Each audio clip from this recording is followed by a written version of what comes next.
I met him when I was 18. And I began in the year later, in 34, I began analysis with him. We went out there to the tower, and out of the bushes, suddenly we were standing around kind of, you know, awkwardly, as one does, not knowing what was going to happen. And then out of the bushes came a man, and I was deeply impressed by him. I thought naturally he was a Methuselah, because when you are 18, you think a 58-year-old is ready for the cemetery. He told that story, which you can read in the memories, about this girl who was on the moon and had to fight a demon, and the black demon got her. And he pretended, he told it in a way as if she really had been on the moon and it had happened. And I was very rationalistically trained from school, so I said indignantly, but she imagined to be on the moon, or she dreamt it, but she wasn't on the moon. And he looked at me earnestly and said, yes, she was on the moon.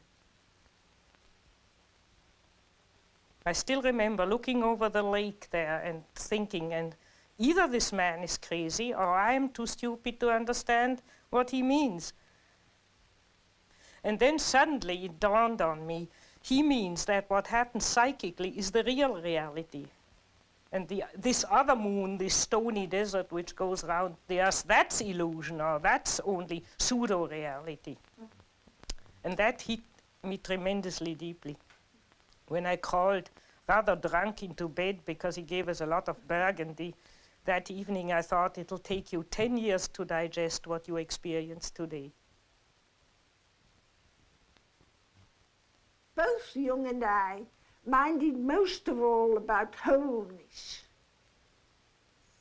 about becoming whole, and that I'd got at it through my art by always trying to draw or paint things that looked whole, animals, primitives, anything that seemed still at one with itself and whole.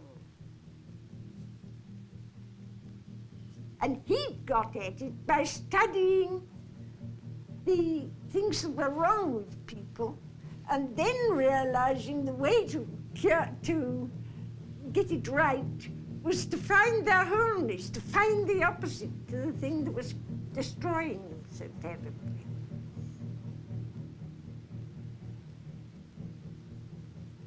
And of course I went through a tremendous encounter with the unconscious. One always does in analysis.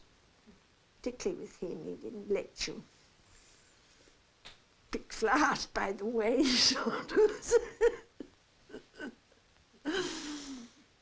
When you met him in the club, or when you met him privately or in the analysis, it was always a man interested in the, I would like to use the word, in the supernatural food.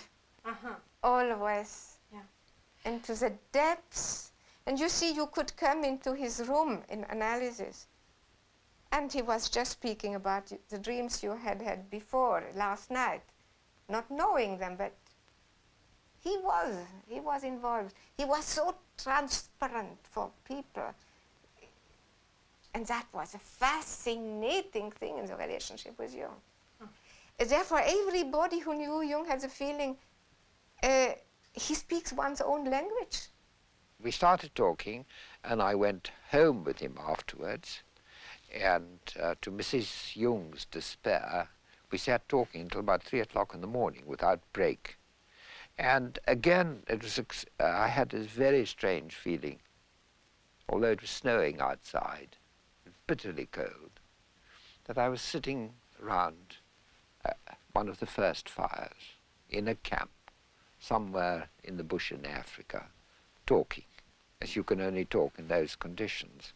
And I said to him, why don't you come back to Africa with me? He said, you know, when I came back from Mount Elgon and from Kenya and living amongst the witch doctors of Africa, he said, I found so much witchcraft in Switzerland I felt that I had to deal with all this witchcraft first before I could, before I can travel again. And he used to refer to himself as an old witch doctor. Very often when people asked him, are you a Protestant? Are you a Catholic? He said, don't ask me these questions. He said, I'm only an old African who finds his God in his dreams. And he really meant that. He really meant that. We had this tremendous human, almost animal warmth and immediacy. It was the immediacy of the laugh that got one. Schopenhauer said that humour was the only divine quality of man. And that Basel helped him with a lot. The Baselers have an extraordinary sense of humour, and their carnival is really marvellous. Jung took you there once to the Yes, he did. A whole lot of us. We went there the night before and got up at 4 o'clock, 3 o'clock in the morning, I think, to see the so-called Morgenstreich. And the procession comes through with lights. It's most impressive.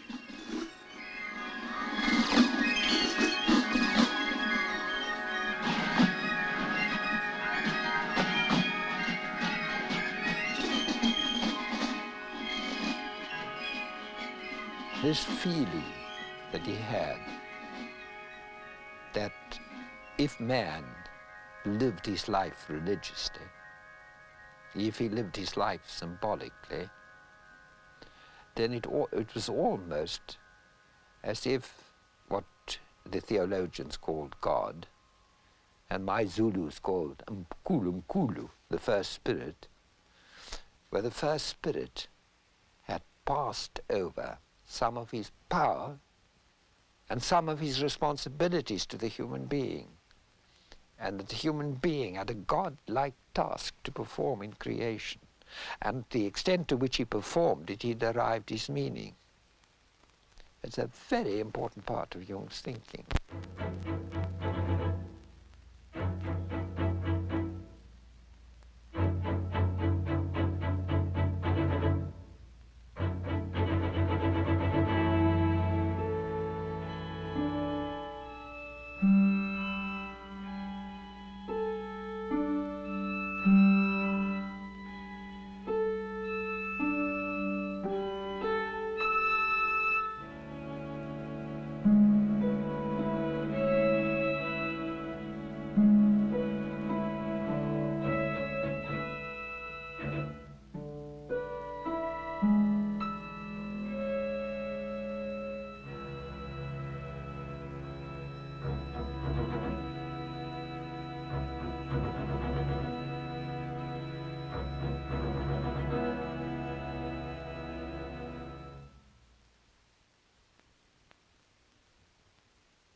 Oh, well, I just paid a visit to him in Vienna, and then we talked for 13 hours without interruption. 13 hours for without 13 interruption. hours without interruption. We didn't realize that we were almost dead at the end of it, but it was tremendously interesting. He was the old man and had a great experience, and he was, of course, way ahead of me, and so I settled down to learn something first.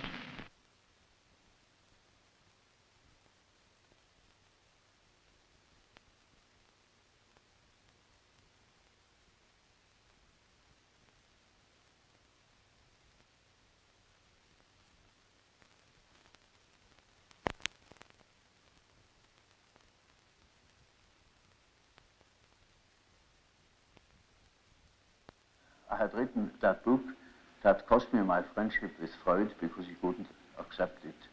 Yes. To him, the unconscious was a product of consciousness, yes. And it simply contained the remnants. I mean, it was sort of storeroom where all the discarded things of consciousness were heaped up and left. But to me, the unconscious then was already a matrix, a sort of basis of consciousness of a creative nature, namely capable of autonomous acts, autonomous intrusions into consciousness.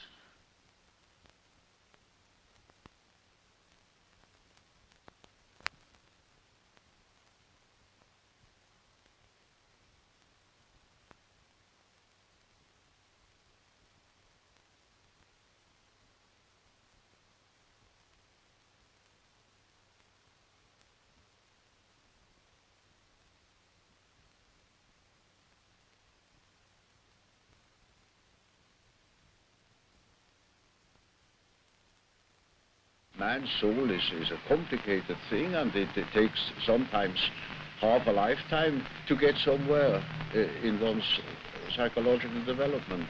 You know, it is by no means always a matter of psychotherapy or treatment of neuroses. It is all psychology has also the aspect of a pedagogical method in the widest sense of the word. It is something. Education. It is an education. It is something like antique philosophy, and not what we understand by a technique. It is something that touches upon the whole of man, and which challenges also the whole of man in the patient or whatever the receiving part is, as well as in the doctor. One of the tremendous things which Jung did was to always emphasize the aspect of man's totality. And our totality is not complete unless we take our human failings into it. It doesn't mean that I necessarily have always to live my human failings. I obviously may have to take responsibility for them. But they are not only part of me, but they are part of every human being. That is to say, it is part of man. Consciousness is one factor, and there is another factor, equally important, that is the unconscious, that can interfere with consciousness any time it pleases. And of course, I say to myself now, this is very uncomfortable, because I think I am the only master in my house, but I must admit that there is another somebody in that house that can play tricks. And I had to deal with the unfortunate victims of that interference every day in my patients. Analysis, proper, particularly Jungian analysis, begins and ends with conscience. That is, that you take responsibility, that you take into consideration all those manifestations which so far have remained in the unconscious. In other words, you were not conscious of. And if you start taking the responsibility for those manifestations, like shadow qualities and whatnot, then this is a very strong test for your conscience, isn't it? And so, I mean, you have to only have to think of the beginning of psychoanalysis. I mean, it took an enormous amount of moral courage to face these facts, which so far have not been considered or repressed. I felt that Jung should tell me what I should do, whether I should write a book, whether I should get a divorce, what I should do. And he wouldn't. And so I got mad at him. And I said, why is everybody so mean to me? And he said, why are you so mean to everybody? So I stormed out. And you got what I said there. I said to him, why is everybody so mean to me? And he said, why are you so mean to everybody? That was the trigger point. I was gone for a year. And I wrote him, oh, I don't know. Every now and then I'd sit down at the typewriter and write him what a son of a bitch I thought he was. And how when I first got to Europe, everyone thought he was a charlatan. I thought he was too. And I didn't, he was the most conceited, vain man. And I really had a great time. And you sent all these letters? Sent the letters, of course I did. And I thought, I hope he drops dead of a stroke. And I felt very good. I just felt fine. When I can get mad, I can lose 5 pounds just by getting mad. It's just the adrenaline goes, and I just think, it's the opposite of poor little me. And I don't care. Let it all go and stuff it up. I don't care what happens to me. And then one morning I woke up, and I began to laugh. I thought, for God's sake, what's been going on here? What a jackass you. And suddenly I realized, sure, he really hit it. And so I phoned Miss Schmidt, Fräulein Schmidt, and asked if I could have an appointment. And she laughed and said, oh, yes, she said, Professor Jung told me to save some time for you. He thought you'd be calling shortly. And sometimes he'd be quite unfair to one. And he'd tell me, at the club, for instance, he'd go and something be horrid to people. And then he'd go home saying, now, wasn't that nasty of me? I really spoilt their weekend and saw shows on Saturday evenings. But when they next came to analysis, he found that that particular nastiness was exactly what they wanted, what they needed. I really got more from Jung when he hit me over the head than any other time. I don't mean literally. He had very small eyes, and when he looked through those little eyes, well, usually over the top of his eyeglasses, you knew that he was looking at something that you couldn't see. And what came out was usually some very simple fact. It wasn't any aura or any great message that came back from the beyond. It was something about your ordinary life or the ordinary situation. I described a party where I felt the shadow got loose with Jung at the center of it, where they threw a knotted towel from one person to another around a circle. Jung kept this thing going almost beyond endurance, and I fell down and broke my glasses, and somebody else skinned a knee, and at the end of the party we were all in shambles, but this was characteristic of Jung's intolerance of persona. He was so afraid that the party would stick on a polite persona level that he engineered it to bring out the shadow. And in the end, we all had a marvelous time. We all got drunk, and it was it ended very happily.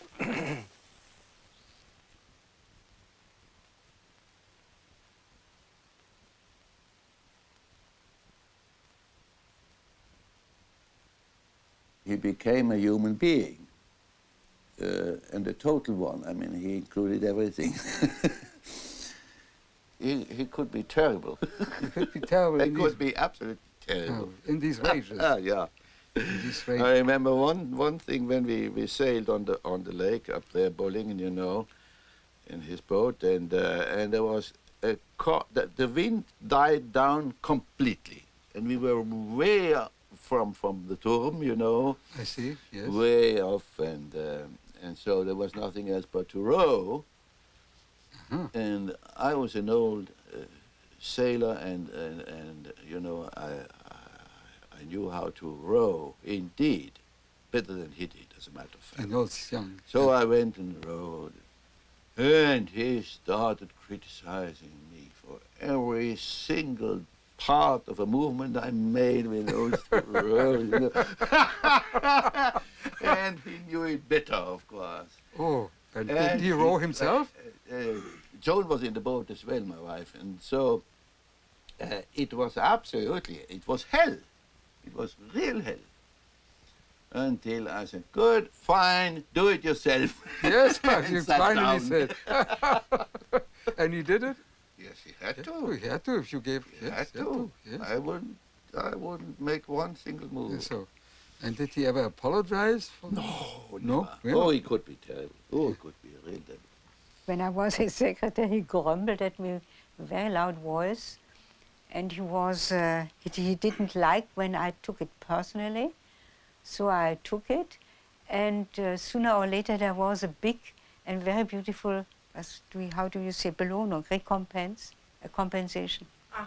He compensated it. He knew exactly what he had done.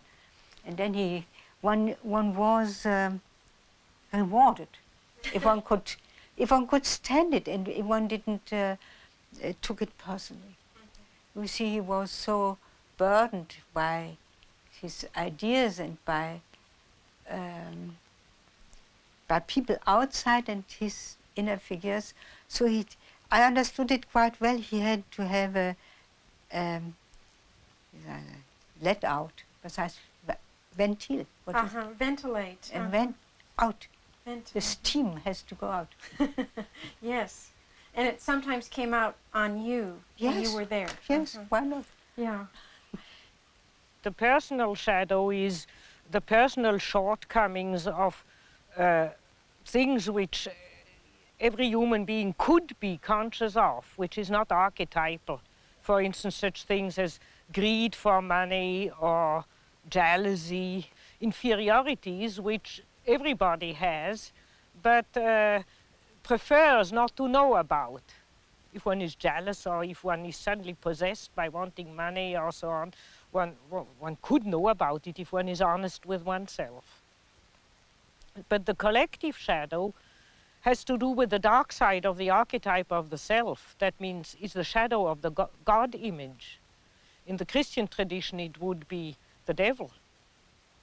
And that has always been personified and felt as something which has not to do directly with the human being. I mean, if somebody is possessed by the devil, he's much worse than just, he's not human, it's demonic. And, but on the other hand, generally that merges. First you have this area of dim, dark side, and behind it lurks the other. I've, for instance, seen that when Germany went to the devil in Nazism, people fell into it through their personal shadow. For instance, they didn't want to lose their job because they were clinging to money. That was their personal shadow. But then they joined in with the Nazi movement for that reason and did much worse things than they would have done normally under normal social conditions. So you can say the personal shadow is the bridge to the collective shadow, or the open door to the collective shadow. But the collective shadow comes up in those terrible mass psychoses. It's like if you have a room and there's one door not shut, and there the devil can come in. And if you know your personal shadow, you can shut all the doors.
I think that it's quite an important fact historically that there were very few of us that intentionally became analysts. What happened was that we all had neuroses, and we were nice, fat, juicy ones, and we were vibrating like an aeolian harp in a high wind. And very often this was exacerbated by a marriage relationship. And so that most of us of my generation didn't prepare to be an analyst, but we went to an analyst so that he could tinker with our psyches. And somewhere along the line we'd say, wouldn't it be peachy if I could be one of those too? I have to remember our first appointment, because Joe and I went together, and he talked right over the top of my head to Joe, arranging my appointments. And I finally said, well, where do I come in? And he said, oh, that comes later. And I'll never forget that. Jane and I arrived in Zurich in 1932. We had a very deep bond between the two of us, but we also were very dissimilar. And so we got into horrendous clashes and crashes. We just were anxious to get a hold of something that would give us some tools to work with so that we could resolve these clashes. I was not so enamored of him at first. I thought the way he talked, no, it was his writing. Of course, it was very intuitive writing, and it wasn't my dish. And I kept thinking, who the hell does he think he is? You know, how do you know what he's saying? I mean, how does he know what he's saying is right? And I was really very resistant. It is almost a rule, but I don't want to make too many rules. In order not to be schematic, Yes. That an introvert marries an extrovert for compensation, or another type marries the counter type to complement himself. I thought, well, he's just talking through his hat, and I just can't go for that stuff. Until I got in trouble and had him head on, and then, my God, he just made all kinds of sense. I liked his opening comment. He said, oh, so you're in the soup too. I like the two. To be in it together. Yeah. The archetype is a force, it has an autonomy. It can suddenly seize you. It is like a seizure. Yes. So, for instance, falling in love at first sight, that is such a case. You see, you have a certain image in yourself without knowing it of the woman, of the woman. Yes. Now you see that girl, or at least a good imitation of your type, and instantly you get a seizure, and you're gone. And afterwards, you may discover that it was a hell of a mistake. Or you see, a man is quite capable, he's intelligent enough to see that that woman of his choice, as one says, not no choice, he has been captured. Yeah. You know, he sees that she is no good at all, Yes. that she is a hell of a business. And he tells me so, and he said, for God's sake, doctor, help me to get rid of that woman. He can't. He's like clay in her fingers. And that is the archetype.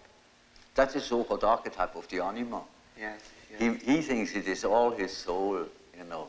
Like the girls, you know, when a man sings very high, then he thinks he must have a very wonderful spiritual character because he can sing the high C.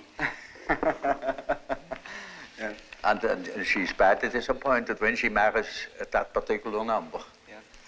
Well, that is the archetype of the animus. Yeah. This is built right into the center of Jung's whole psychology, that one should develop one's countersexual components, as Margaret Mead so quaintly phrases it.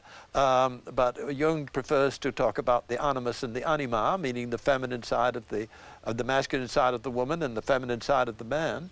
And so that all of us who are really committed and involved in the Jungian world are very busy trying to develop our animuses or our animas, and we don't ever expect that it's going to be quite a dead heat and that our voices will alternate from soprano to basso, or that we are going to get a reissue of our vital parts. But on the other hand, we do feel that usually going on a two-step operation, first with the projection of one's anima or one's animus, and then the gradual peeling of it off and taking it back in again and assimilating it and hopefully integrating it into one's consciousness, that this androgynous or almost androgynous state of being is the way one hopes to be before they throw the switch. In the beginning stages of a relationship, there is generally a lot of projection mixed up with it.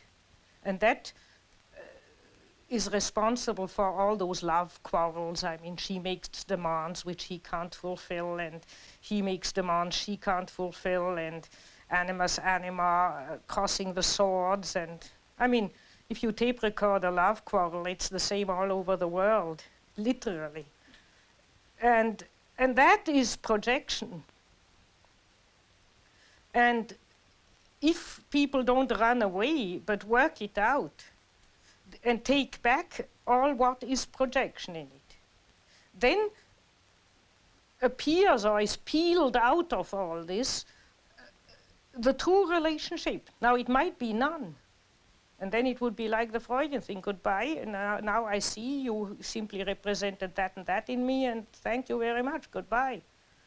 Or there might be a tremendous amount of relationship, true relationship built up, which is not the same thing as projection. The intensity of our struggle suddenly became clear to me that Jane had a thinking function developed, and I had a developed feeling function. And of course that was upside down. Everybody knows that men think and women feel, only what didn't happen to be so with us. But I think that what he did for women came through his tremendous interest in the individual. And women could be individuals too.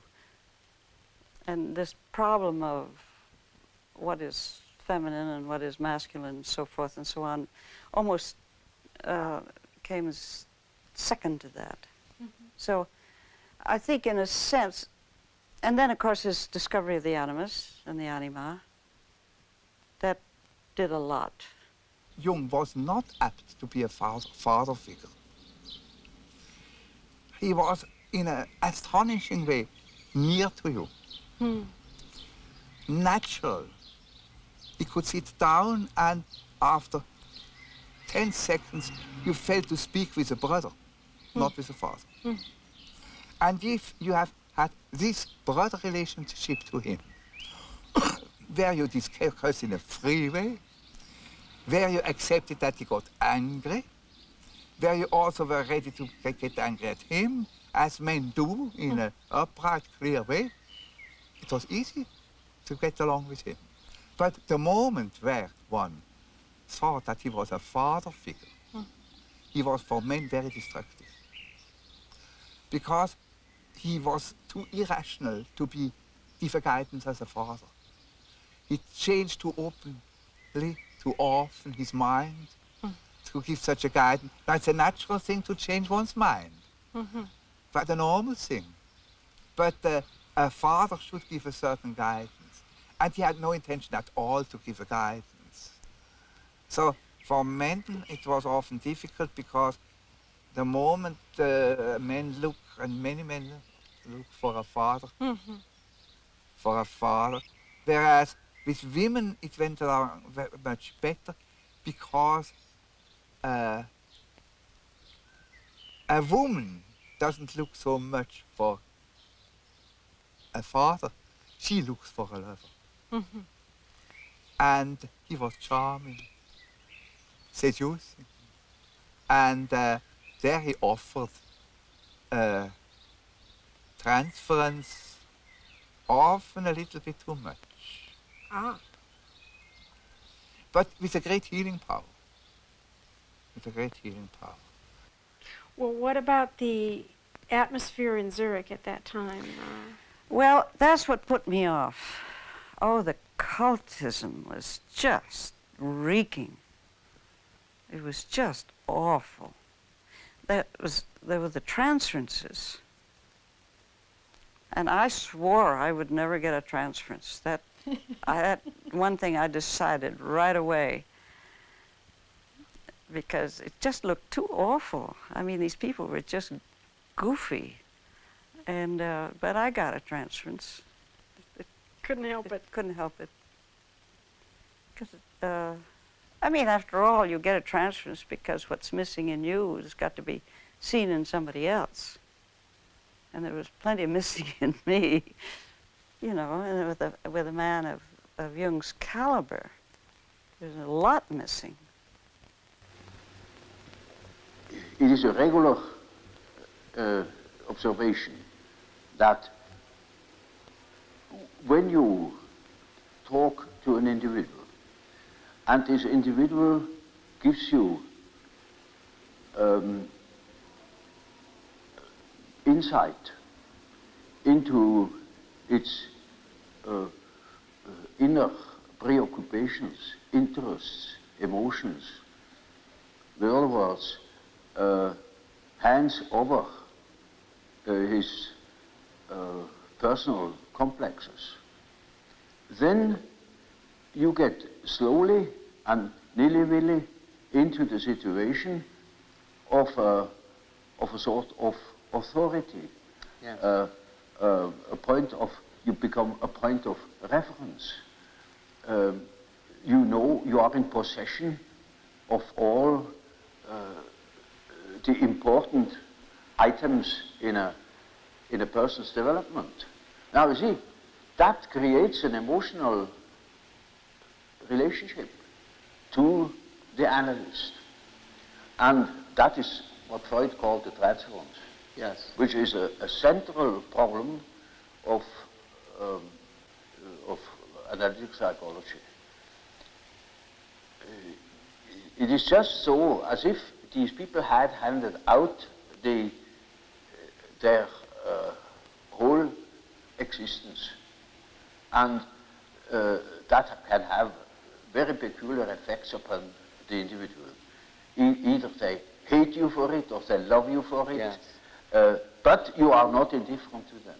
But I never felt as though I had too much transference. It didn't last too long because Jung, the one nice thing about, or the good thing about him was he gave so much of himself. He just gave you everything he had. So it wasn't as though you had a hangover. You got it all. You know? I never felt in awe of him. I just thought sometimes he was funny. When we used to have a little argument about God, he said, oh, you know, I'm not so sure about God. I'm perfectly willing if he shows up, fine. I used to say to you, of course, if he shows up, he'll probably look like you. And, I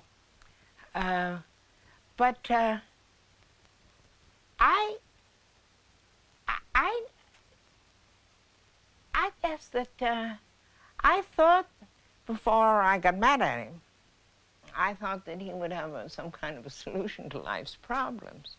Then I found I had to find the solution myself, which I suppose was what he did. Brings you to that point.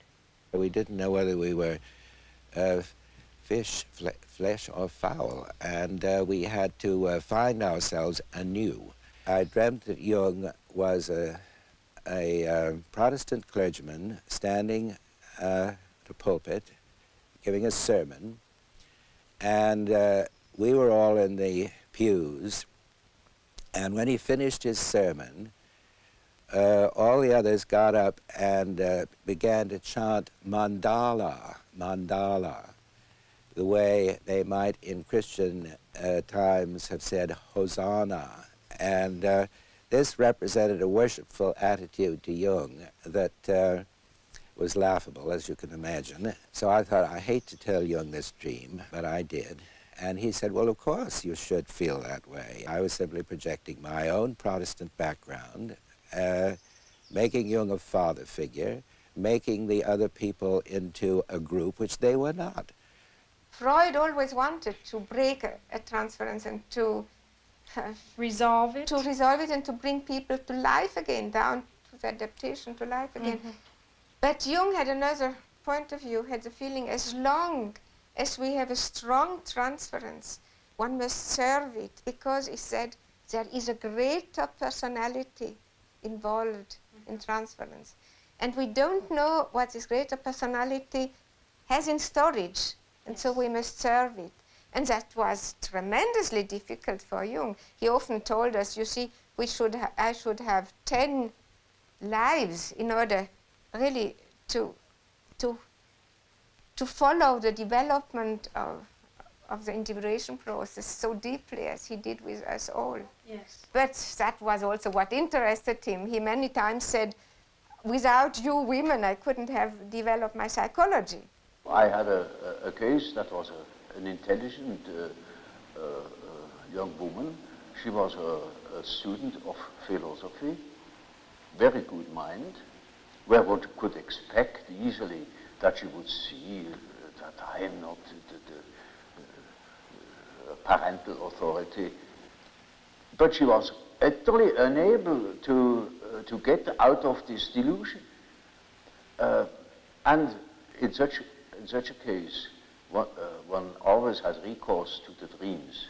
It is just as if one would ask the unconscious, now what do you say to such a condition? You see, she says within the unconscious, of course I know you are not my father, but I just feel like that, it is like that, I depend upon you.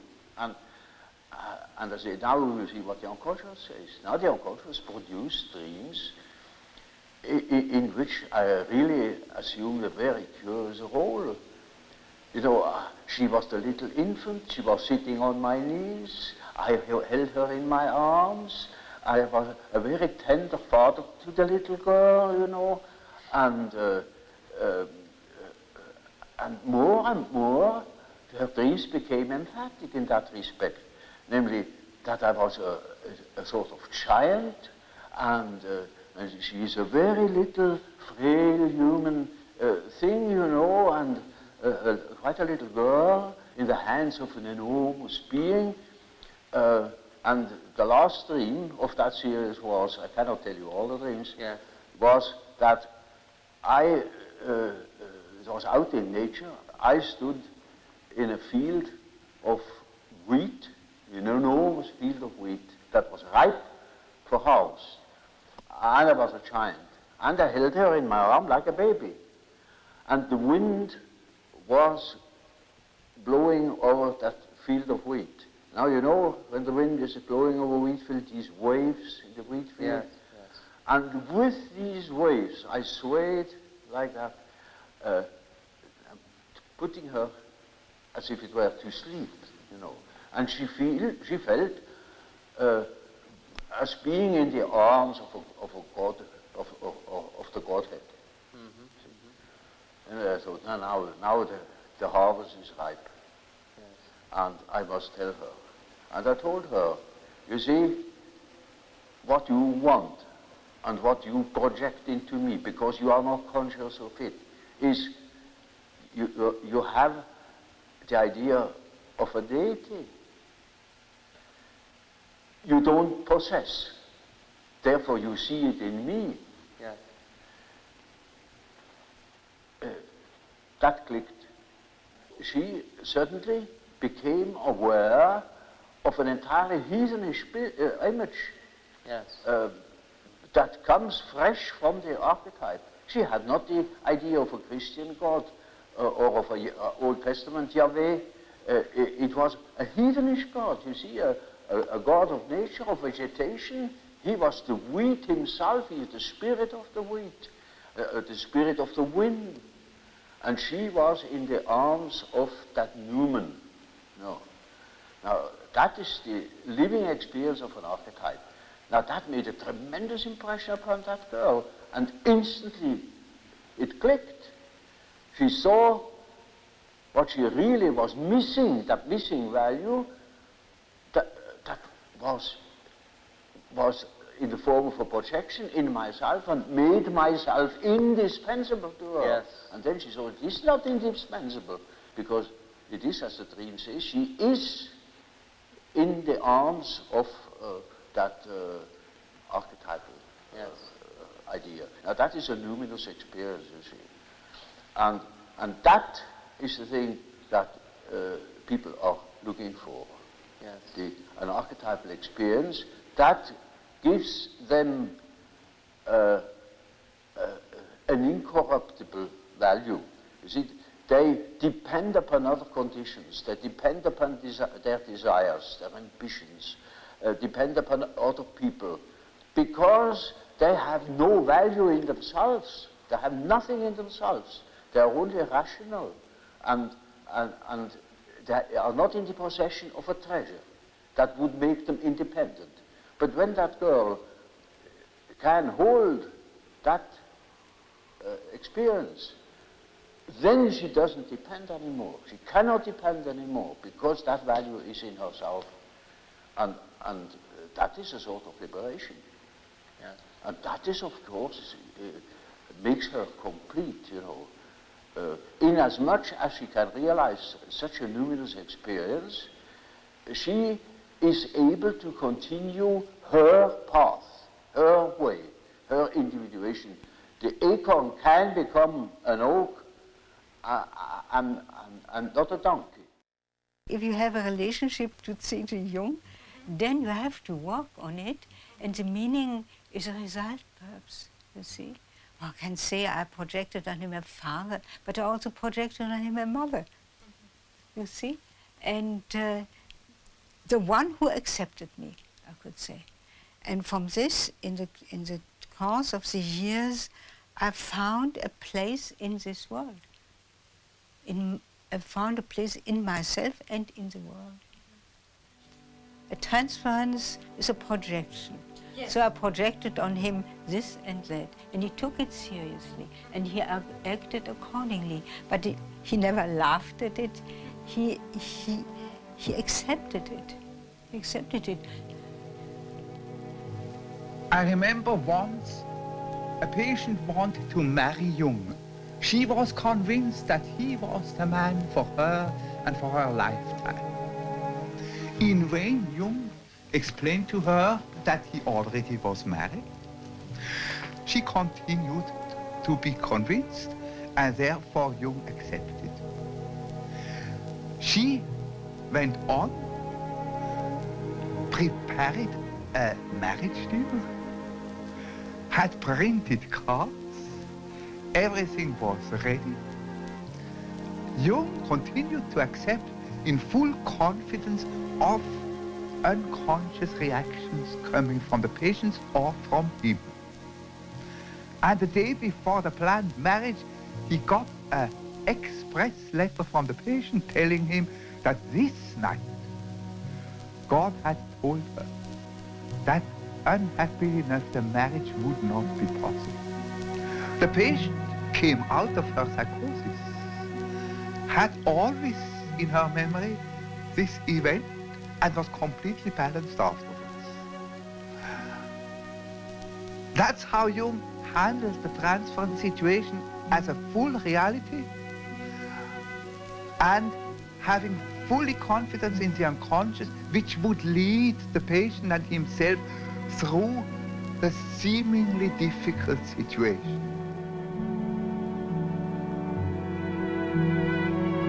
He could see what every woman was really substantially like, and helped her to find her main interest: literature, politics, psychotherapy, or astrology, or what you want. He had an art to follow a person until she found herself.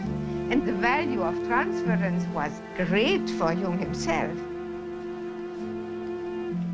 It really was as if he was always inside of your unconscious, and not trespassing, but because he has been where everyone was, and so he knew how to be there. He also would never use any of his terms, ever. My last interview, I told him a dream, and I realized, my God, that man is 85 years old. And it was pages of dream, and so I only told him half the dream, thinking I can't put that all on him. And so then he started. You know, he didn't ask you for one association, very seldom he did. He just started to talk.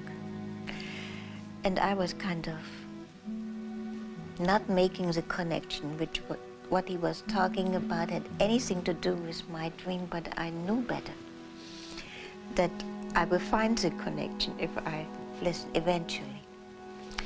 And suddenly he said, oh, that is as if you dream, and he told me the second part of my dream, which I hadn't told him. After about 2 years, I had a dream in which Jung had died.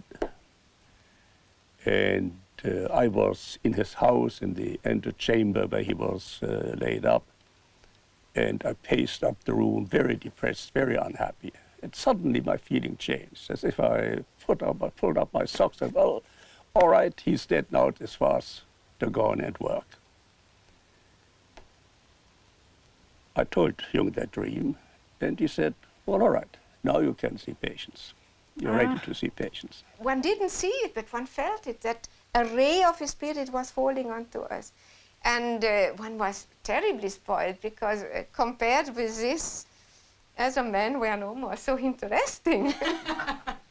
Yes, that must have been a problem. And I must say, besides one's own husband. Well, you were married. And I was married. Yeah. You had a deep relationship. And how did your husband feel? Did he ever feel jealous of Jung? Clear. All our husbands, the husbands of our women around, were very jealous. Yes.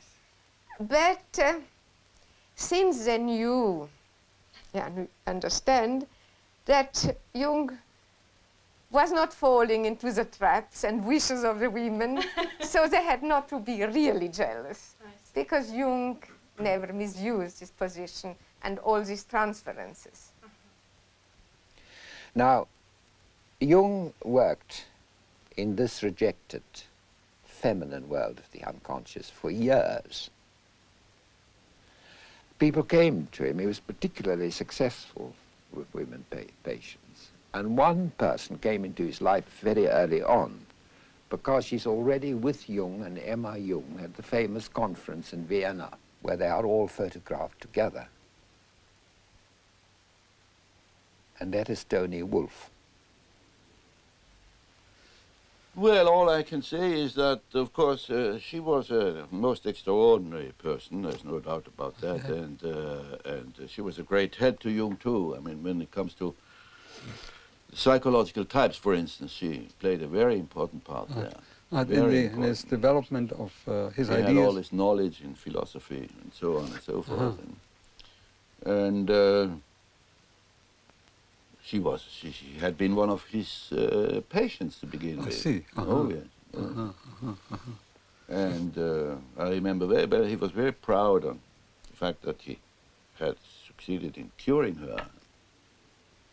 A lot of people who knew her said that they despaired of her ever recovering from whatever her psychological disturbance was.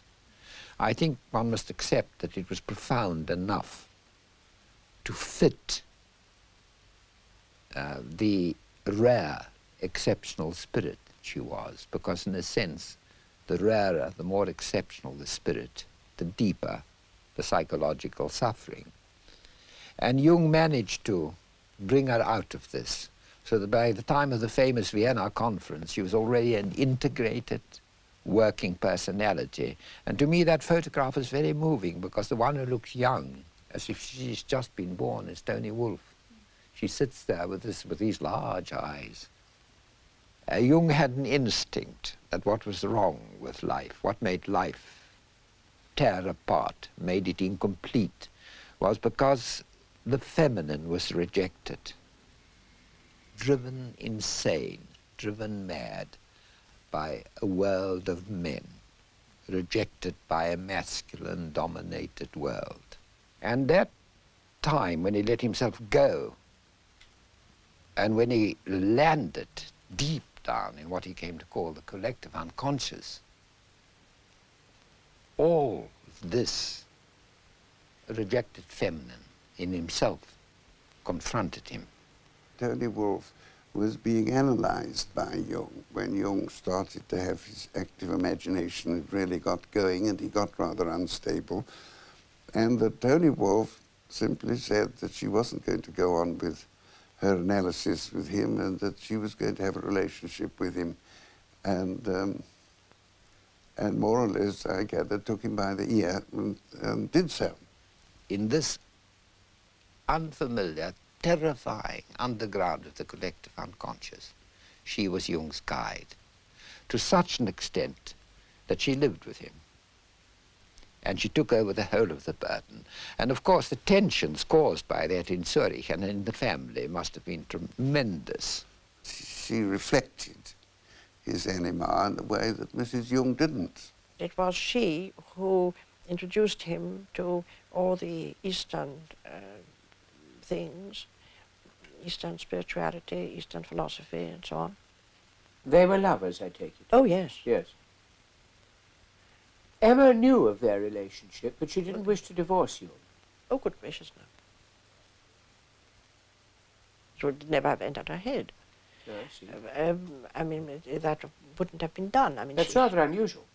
No, I don't think so. Not at that time. I mean, I don't even think nowadays. I mean, she had 4 children, and I don't think that Jung would have wanted a divorce at all. Well, perhaps this isn't really relevant, but not many women will countenance open infidelity.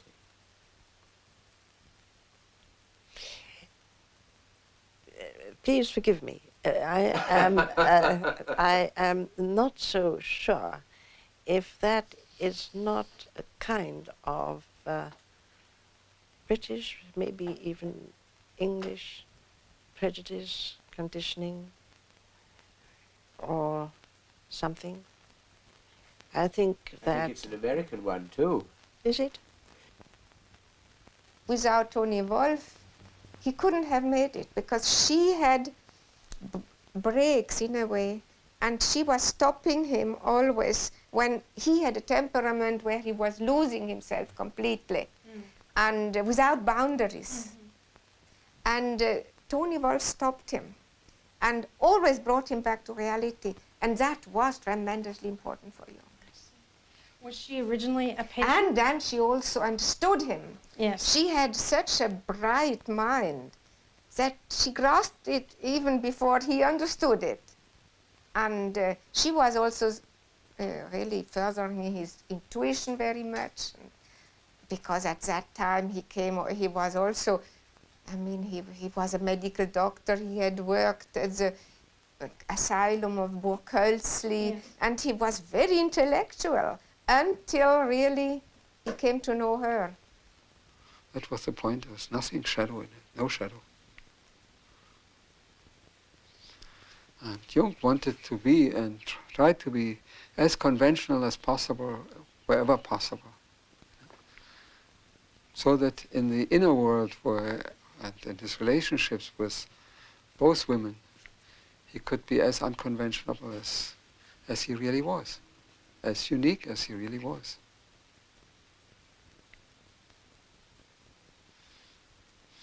No, it was quite a thing for him to do around 1910. You know, the Victorian age wasn't quite so far gone, and it wasn't anything he hid. You know, I remember I was walking in Zurich, there near the institute, and there was Jung and Toni Wolff walking. You know? There was nothing hiding. And it was in this relationship that he had these tremendous experiences of the conjunctio. That's when he understood the mystical background of sexuality, mystical or the psychological archetype that was working there. That was later such an established relationship, and Mrs. Jung was so included that I am very sure he would not have parked his car in front of Toni Wolff's house, who was 1 minute away from the institute, and everybody would know when he was there and when he was not there, if he would have had the slightest doubt about it. And so this relationship with Toni Wolff was not an affair, it was another wife. 2 wives and 1 man. Oh, that's an excuse. My opinion is he should, as CG, he should know earlier that that was his anima. And so come to a stop. One day, Mrs. Jung approached me and said, would you please cooperate analytically with me and Toni Wolff? So we did a threesome analysis for quite a long period. Oh. Yeah, that was very funny. I see. Mutual dreams or just Jung's dreams? No Jung's dreams. Mrs. Jung's dreams and Toni's dreams and my dreams. Oh, all 3? Yeah. I see. And you found this very helpful? Was interesting. Very, was very interesting. She wasn't at all browbeaten by Jung. She was downright and direct, and she did a lot of work on his papers, too. She obviously stood by Jung all through his periods of crisis. She was a much more solid sort of character than Jung. First, she had given birth to 5 children. And then Jung told us, and she told us, and she felt the need also to know more. And then she studied physics and mathematics and many other things. And then she had an analysis with her own husband. She did? Yes. How difficult. Yes. She had also another analysis, but the main thing was analysis with Jung. And afterwards, he allowed her to analyze. And she was a very good analyst, and the opposite of her husband. He was more intuition and thinking, and Emma Jung was sensation, mainly sensation, absolutely down to the earth, and more to that, to the depths of the earth. Mrs. Jung had a fantastic sense of humor. She giggled and laughed, and she was very, very nice woman. Motherly, but I think she helped a lot in working out, let's say, the animus anima problem. It's those 3 who did the work, I think.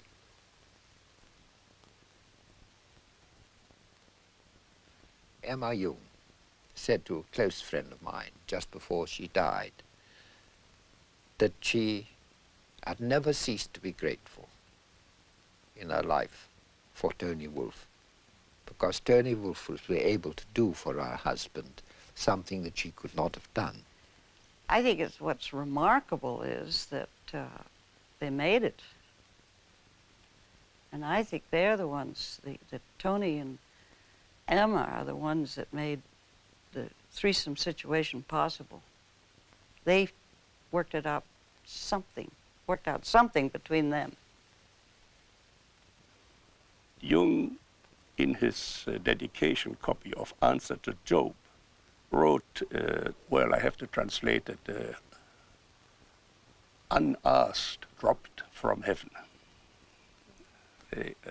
Ungefragt vom Himmel gefallen. So, no, I think naturally the relationship changed, the relationship do change, but it existed.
And he was always very present and very concerned also about the future of life on this globe. I think he needed space and quietness to meditate about them and to find as much answer as he could find. It was at the same time, I think, a total participation, but also, well, I wouldn't call it a withdrawal, but a philosophical distance, or I don't know how to call it.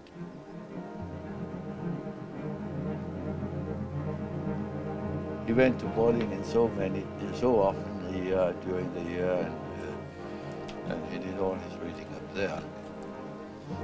Most of the reading was done there, and also most of the writing. Also, the writing.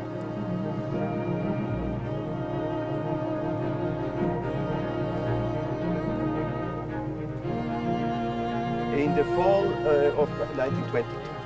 Da ist mit dem Velo noch von Küsnacht. He came by bicycle. Dr. Jung came by bicycle on his bicycle from Küsnacht.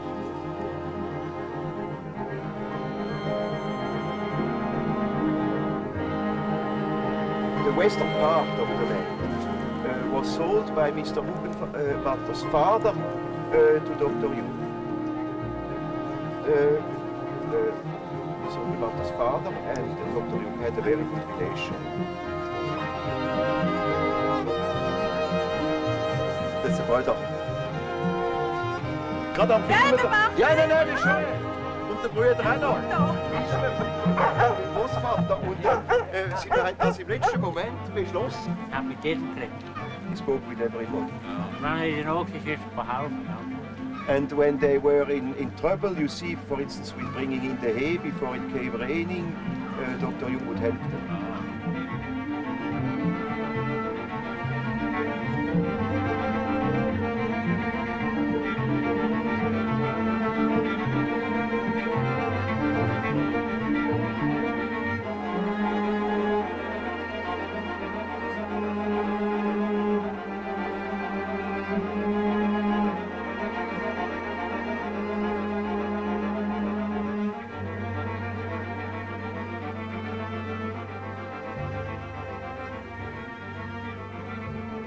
A man is not complete when he lives in a world of statistical truth. He must live in a world of his biological truth. Man has always lived in the myth. And we think we are able to be born today and to live in no myth, without history. That is a disease. That's absolutely abnormal, because man is not born every day. He's once born in a specific historical setting with the specific historical qualities, and therefore he is only complete when he has a relation to these things. It's just as if you were born without eyes and ears, when you are growing up with no connection with the past. From with the standpoint of natural science, you need no connection with the past. You can wipe it out. Yes, yes. And that is a mutilation of the human being. He had what the Greeks called techne, hence our word technology and so on. And techne means also art and skill. He lived his sensation, I think, in its natural state, and therefore it was very creative. He looked at the wall in his last years. You see the irregularities of the stone would create that picture, and then he would carve it out.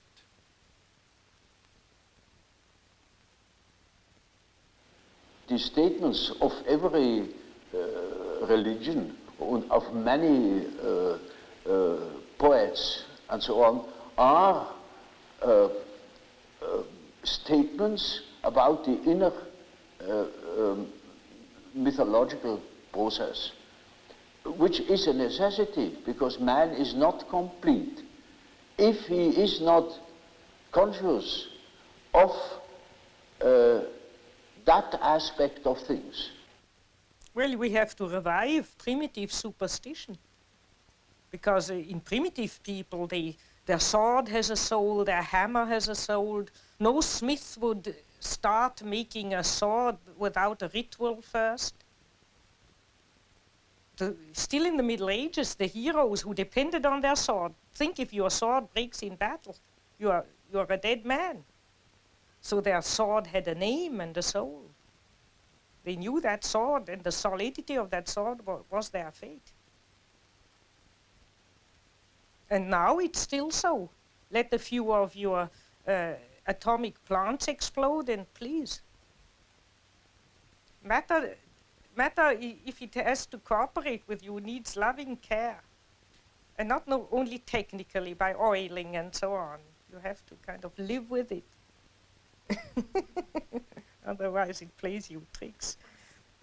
One of the last times he went to the tower, for instance, he hadn't been there for a long time, and the first days the covers of the pans like to jump off and fall on the floor in the wrong moments, and you know how objects can absolutely misbehave.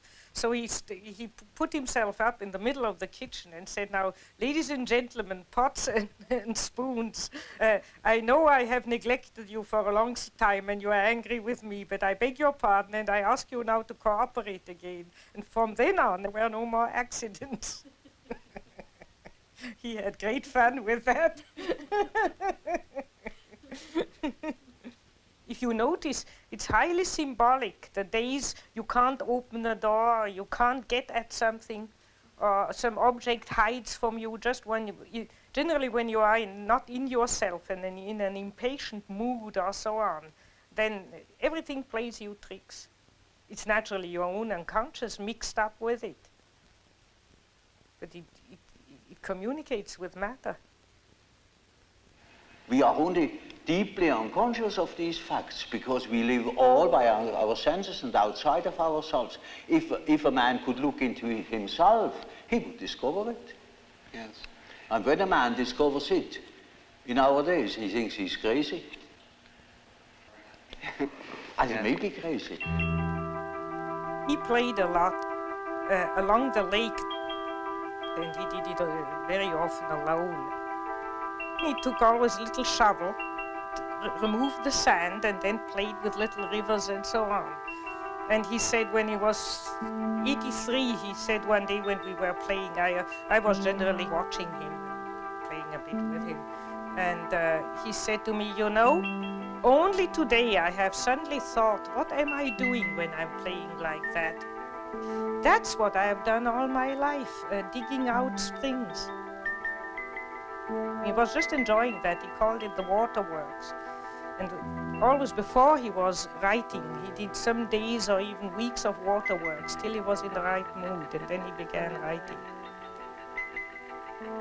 I sat sometimes for hours beside him, just watching, not talking.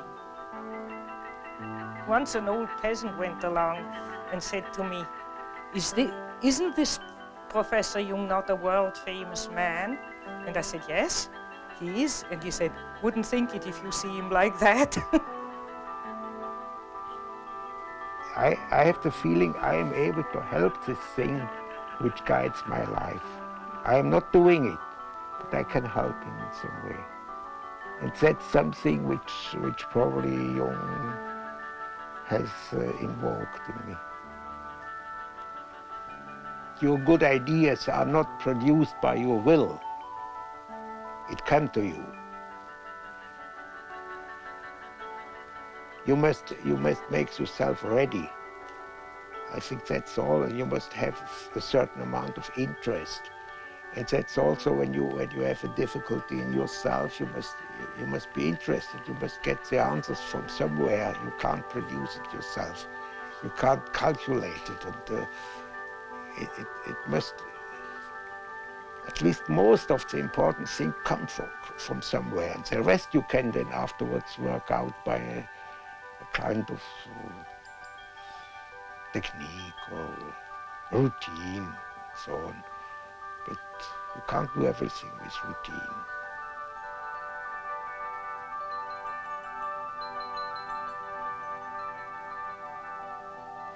was always looking for something in between, you know, something that linked that remote past with the present moment. And I found, to my amazement, it is alchemy. It is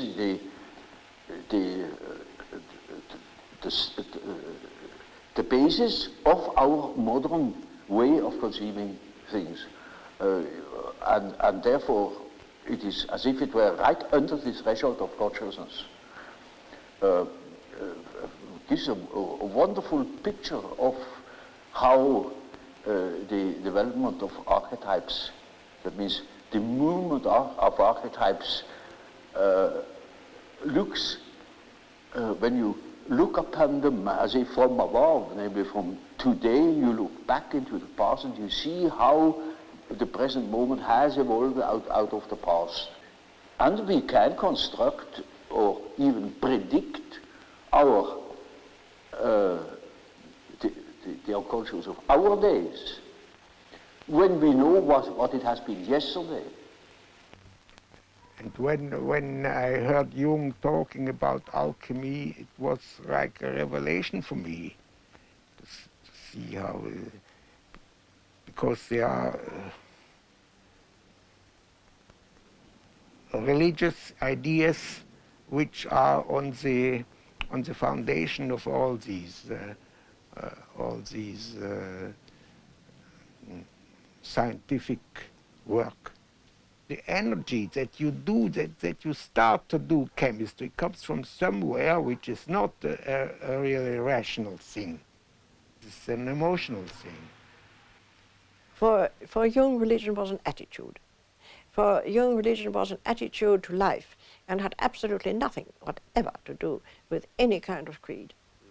And he was actually ambivalent about creeds, because on the one hand he said that a creed would stop you from having an experience, and since he believed that religion was not only an attitude but had to do with experience, personal experience, if you block it by a creed, obviously you can't have an experience.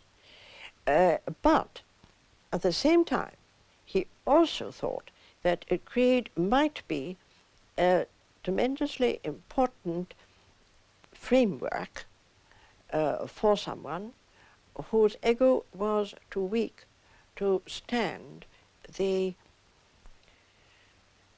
horror, the void of complete loneliness. He was always saying, why don't the priests go down with me into the collective, into the unconscious of modern man, to learn what the modern soul is about before they start to cure it, because nobody would look at the soul of man in the modern way. They all behaved, as I said before, as if creation was accomplished, if the soul was an accomplished fact. And it wasn't. That's why the book of Revelations had so much meaning to Jung. And that's why he saw it having its place in the Bible. You know, Calvin fought very desperately to have the book of Revelation removed from the Bible, because he called it a dark and dangerously obscure book. But it really is very meaningful, because it's the one book which suggests that the revelation of God doesn't end with the coming of Christ. There is more to come. That religion is a process of continuing revelation and experiencing of revelation, and being obedient to your greater awareness of becoming in life. He was very conscious of the center of his being, which he called the self.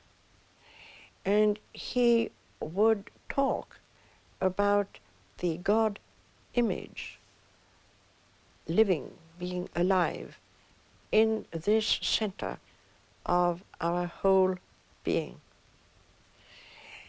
He always said he did not wish to discuss the existence of God, because this was a metaphysical question which he was not prepared to go into. But from the psychological point of view, he knew that the God image was within oneself. The God image changes. God does not change.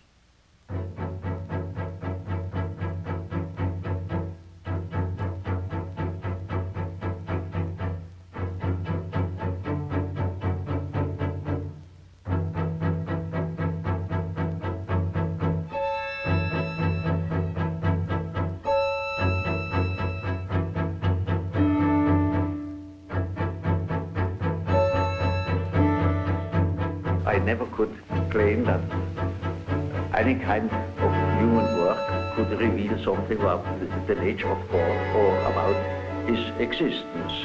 I only know that the idea of God is a pattern, an age-old pattern, a primitive pattern that always has been and never lost its, what we call, numinosity.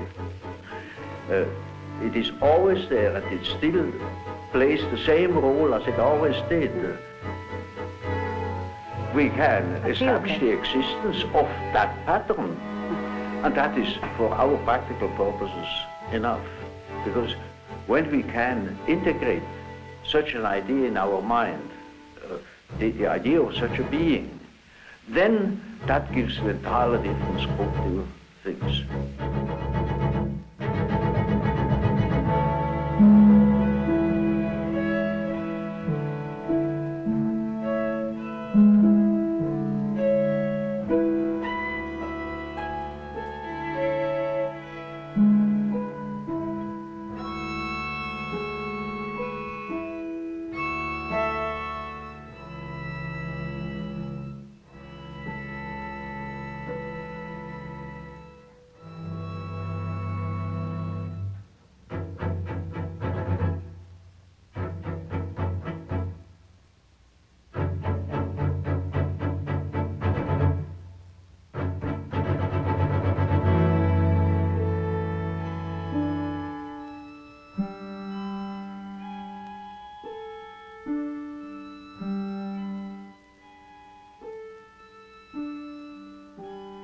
Does not project, you see, just because does not confuse the image of God that exists in man with God himself, who says he cannot make any statements about God, but about the image of God as it exists in the human being, you know. And so this whole ego-self relationship is really at the, so to speak, at the basis of Jung's work. That's all it is about, you know. But the self-experience as something inside man, but not the same as the ego, you know. But he doesn't project it. Jung puts the burden squarely on each person. And this psychology of individuation, of making what you are, and what you've inherited of the universe, of making that specific, of making what you've got of the collective in you, making that individual, and carrying it as an individual, and not only standing still in it, but allowing an act of becoming in the midst of your being, to become your own way of moving through life.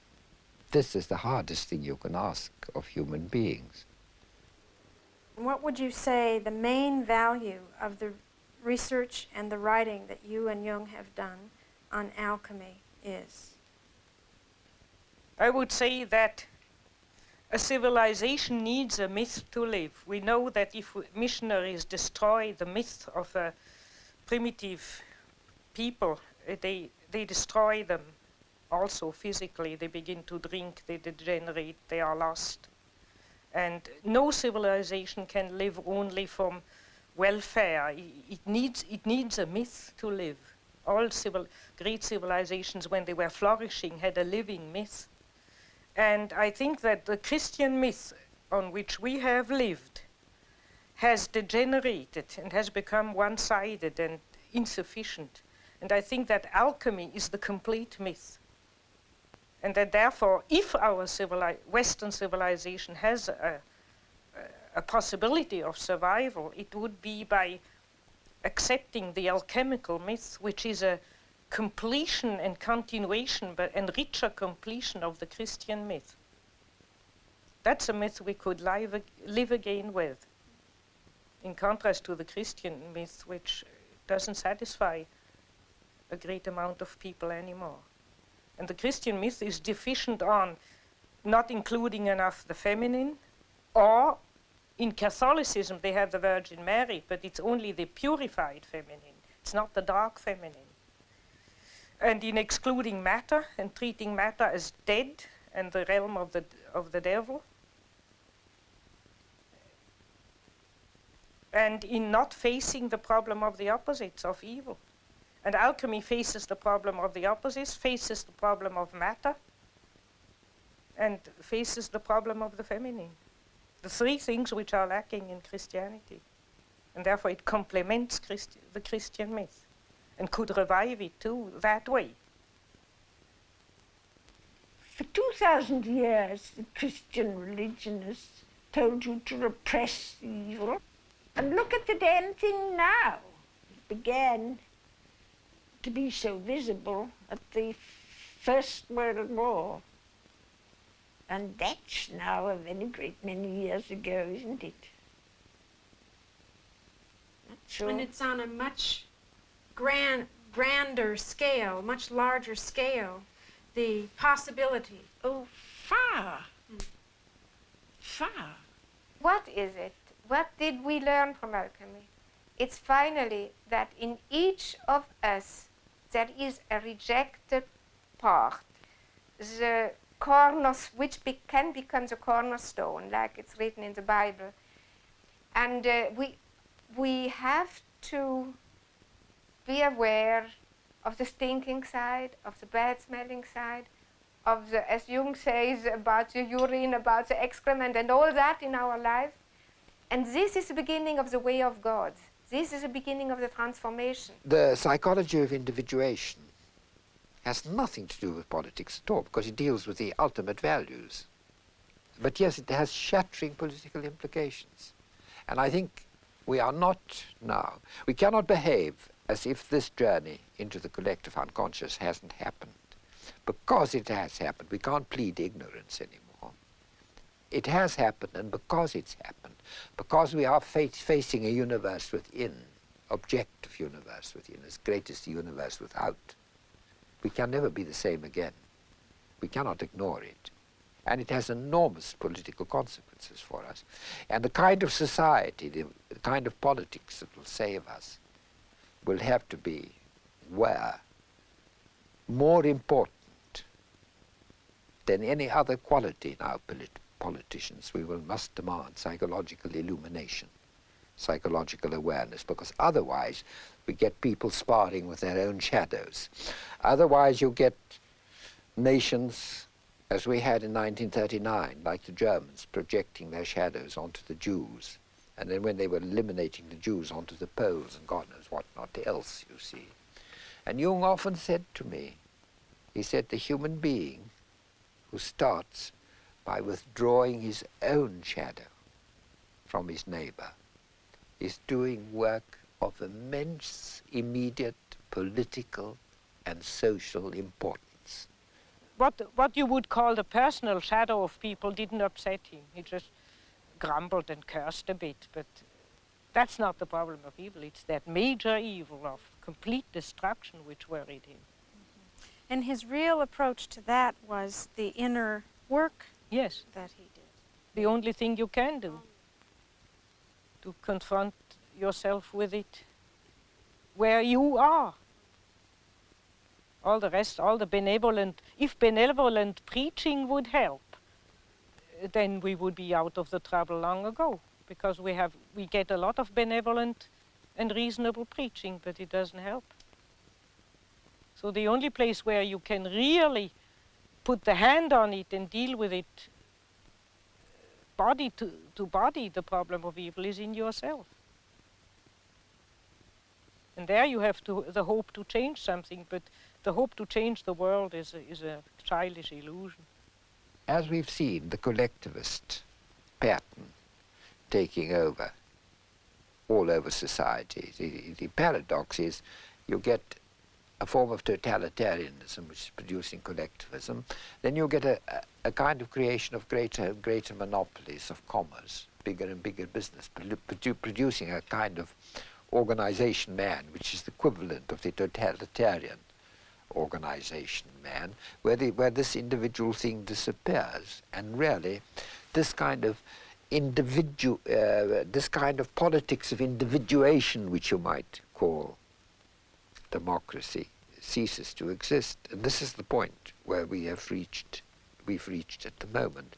And at this point, all that's inferior, which Jung used to call the shadow in man, tends to come to the surface.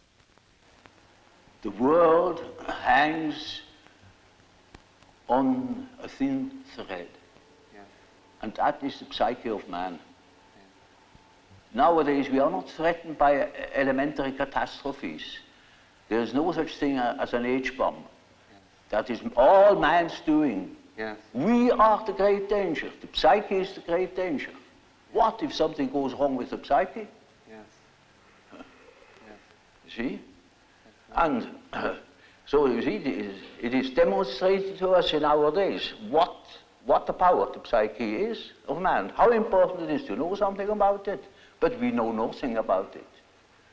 Nobody would give credit to the idea that the psychical processes of the ordinary man have any importance whatever. One thinks, oh, he has just what he has in his head. It is all from his surroundings. He's taught such a thing, believes such a thing. And particularly if he's well housed and well fed, then he has no ideas at all. And that's the great mistake. Because he is just that as which he is born, and he is not born as tabula rasa, but as a reality. Jung had a vision at the end of his life of a catastrophe. It was a world catastrophe. I don't want to speak much about it. One of his daughters took notes and after his death gave it. And there's a drawing with a line going down, up and down, and underneath is the last 50 years of humanity. And some remarks about a final catastrophe being ahead. But I have only those notes. Mm-hmm. What is your own feeling about it, the world situation? Well, one's whole feeling revolts against this idea. But since I have those notes in a drawer, I don't allow myself to be too optimistic.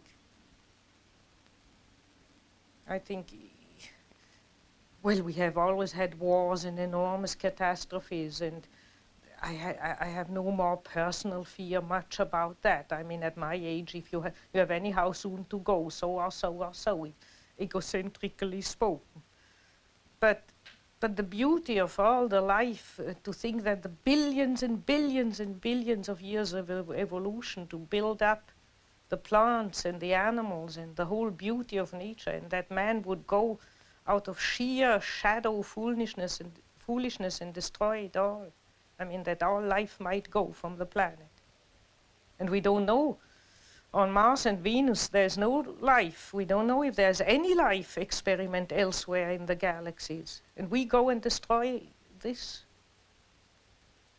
I think it's so abominable. I try to pray that it may not happen, that a miracle happens. Do you find that young people that you see now are aware of that it's in their consciousness? Yes, it's partly in their unconscious and partly in their consciousness, and I think in a very dangerous way, namely in a way of giving up and running away into a fantasy world. You know, when you study science fiction, you see there's always the fantasy of escaping to some other planet and begin anew again, which means give up the battle on this earth. Look, consider it hopeless and give up.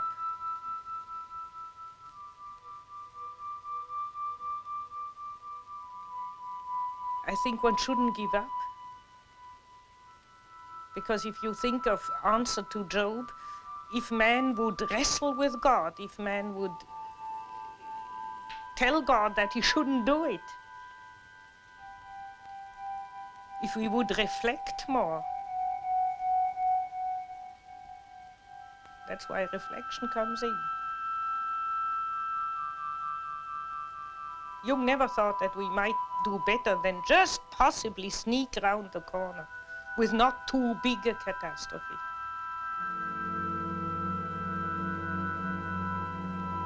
When I saw him last, he had also a vision while I was with him, but there he said, I see enormous stretches devastated, enormous stretches of the earth.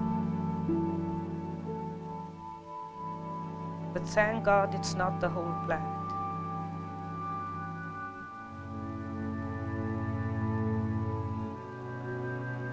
I think that if not more people try to reflect and take back their projections and take the opposites within themselves, there will be a total destruction. There are a lot of people who go through life and the unconscious is no reality to them. They say at breakfast, I had a funny dream, and in the afternoon they don't know anything about it anymore. But if they paint them and interpret them and think about them, the dream becomes real. And that's why you have to be lonely, so that the unconscious becomes stronger. It's like loading up the unconscious, and then it manifests. Hermes Trismegistus said in one active imagination to an alchemist, I am the friend of whoever is lonely. We have now, you see, it's a man who pours water into the fish. Now the fish is the unconscious, the content. So we have to support the unconscious.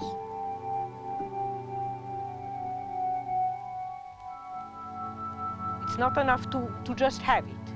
We have to actively turn towards it and support it so that it then helps us. Many people are not in analysis, but if they are naturally gifted, which I would call if they are honest, they can find these things without analysis.